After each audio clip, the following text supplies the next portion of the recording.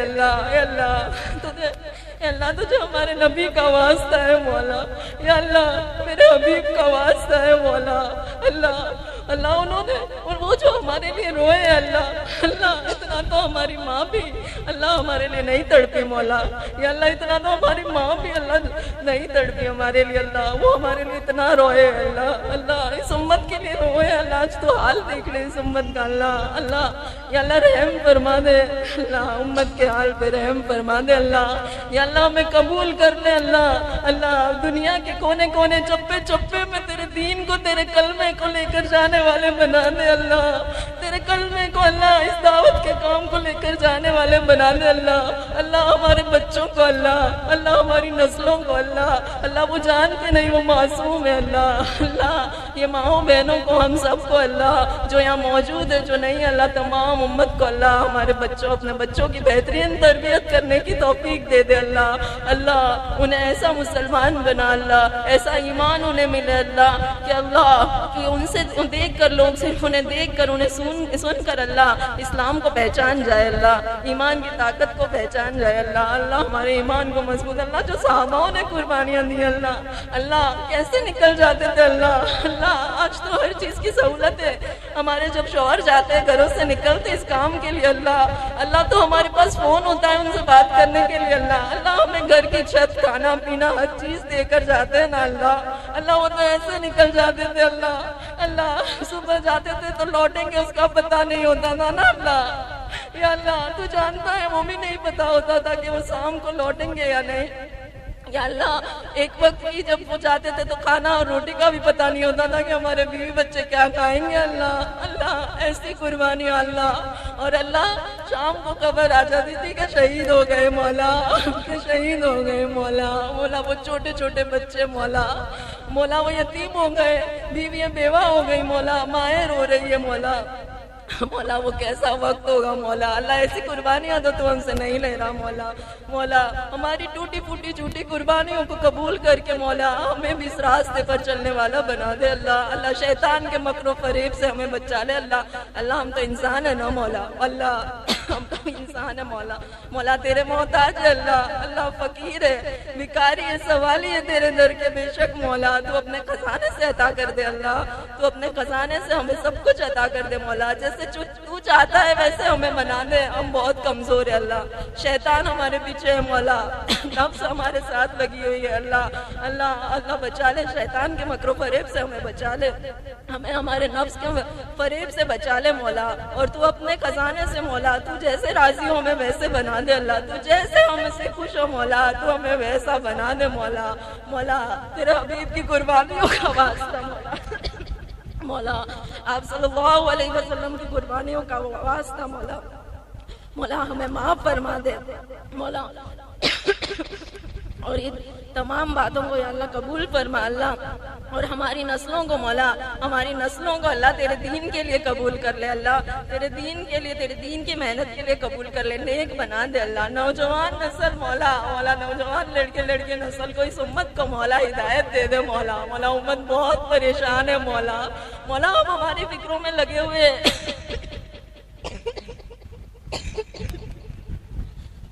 या अल्लाह, हम हमारे घरों की फिक्रों में लगे हुए हैं कि अल्लाह रोजी कैसे कमाए, आज क्या बनाए, शाम को क्या बनाए, सुबह क्या बनाए मौला। मौला जो हैरान है, परेशान है मौला उम्मत में, अल्लाह कोई नहीं सोचता मौला उसका।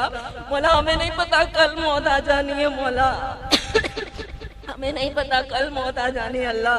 अल्लाह तू माफ कर दे मौला और उम्मत की फिक्र दे दे मौला, उम्मत के लिए रोने वाले बना दे। और जहाँ जहाँ अल्लाह मुसलमानों को परेशान हाल है, मारा जा रहा है पिता, अल्लाह सबकी हिफाजत फरमा अल्लाह। अल्लाह बच्चे मासूम हर बच्चों की हिफाजत फरमा अल्लाह। और हमारे बच्चों को, हमारी नस्लों को तेरे दीन के लिए कबूल कर या अल्लाह। खास तौर पर अल्लाह नौजवान लड़के लड़कियों को अल्लाह हिदायत दे दे और अपने रास्ते के लिए कबूल कर ले अल्लाह। और हमें माफ़ फरमा दे अल्लाह, हमें माफ़ फरमा दे अल्लाह। अल्लाह तेरे सिवा कोई नहीं मौला, या अल्लाह तेरे सिवा कोई नहीं अल्लाह, बेशक हमारा तेरे सिवा कोई नहीं जो हमें माफ़ कर सके अल्लाह। अल्लाह तेरे भीख मांगते मौला, हम माजूर है मौला, मजबूर है, लाचार है अल्लाह, दुनिया के हाथों गिरे हुए मौला। हम दीन की तरफ बढ़ते और दुनिया खींच लेती है मौला, हम तेरे दीन की तरफ बढ़ते और ये दुनिया खींच लेती है मौला। अल्लाह इस दुनिया से बचा ले मौला, इस दुनिया से, दुनिया के मकरो फरेब से बचा ले मौला। और दुनिया से बेरगबत कर दे अल्लाह, आखिरत की रगबत पैदा कर दे मौला। मौला हमें ये फिक्र हो जाए मौला कि पुलसिरात पर से कैसे गुजरेंगे अल्लाह, मीज़ान में हिसाब किताब के वक्त हमारा क्या होगा अल्लाह। जब अल्लाह तेरे आगे खड़े होंगे मौला, मौला या अल्लाह तो हम क्या जवाब देंगे मौला। मौला हमारा क्या होगा मौला, हमारी दिन रात की फिक्र ये हो जाए मौला, हमें आखिरत की फिक्र करने वाले बना ले मौला। मौला कब्र का एक एक अजाब जहन्नम का एक अज़ाब ऐसा है जो नाकाबिल बर्दाश्त है मौला। हम आज दिन रात चूल्हे पकाने में रहते हैं मौला, लेकिन हम उस आग को बर्दाश्त नहीं कर सकते जो हमें थोड़ी सी लग जाती है मौला। मौला ये तो तेरे जहन्नम की आग होगी, ये तो तेरे कब्र का अज़ाब होगा मौला। तू बचा लेना मौला, मौला उस वक्त तू बचा लेना मौला, तू उस वक्त हिफाजत फरमा लेना मौला। मौला तेरी मदद की बहुत ज़रूरत है या अल्लाह, या अल्लाह मदद की बहुत ज़रूरत है अल्लाह। आ जाइए अल्लाह और इस उम्मत की मदद कर दीजिए मौला, अल्लाह इस उम्मत की मदद कर दीजिए मौला, और हम सब के गुनाहों को माफ़ करके एक मरतबा हमसे राज़ी हो जाइए अल्लाह, एक मरतबा हमसे राज़ी हो जाइए मौला। या अल्लाह राज़ी हो जा मौला, अल्लाह तू हमसे राज़ी हो जा। हमारा और कोई मकसद न रहे इस दुनिया में तुझे राज़ी करने के अलावा अल्लाह, बस तू हमसे राज़ी हो जा अल्लाह, तू हमसे राज़ी हो जा और हमारे गुनाहों को माफ़ फरमा। जो मांगा वो भी अता फरमा, जो मांगने से रह गया वो भी अता फरमा, और जो शैतान ने बुला दिया वो भी अता फरमा। जज़ल्लाहु अन्ना मुहम्मदन सल्लल्लाहु अलैहि वसल्लम बिमा हुआ है।